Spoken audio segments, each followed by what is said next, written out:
అక్కినేని అమల. అమల భారత నాట్య నర్తకి, జంతు హక్కుల కార్యకర్త.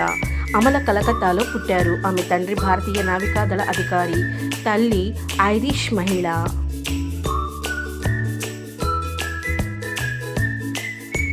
అమల చెన్నైలో పెరిగారు. Kalakshetra college of science art నుంచి భరతనాట్యంలో బ్యాచులర్ ఆఫ్ సైన్స్ ఆర్ట్ పట్టా పొంది భరతనాట్యంలో ప్రతిభ కారణంగా మన దేశాలలో చాలా ప్రదర్శనలు ఇచ్చారు.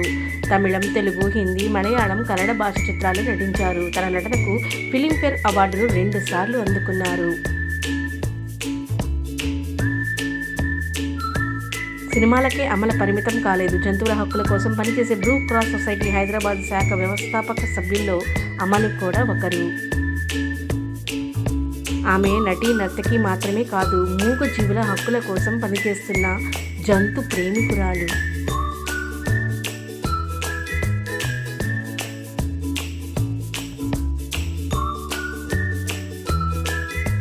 ఈమెకు అనేక భాషలు వచ్చు.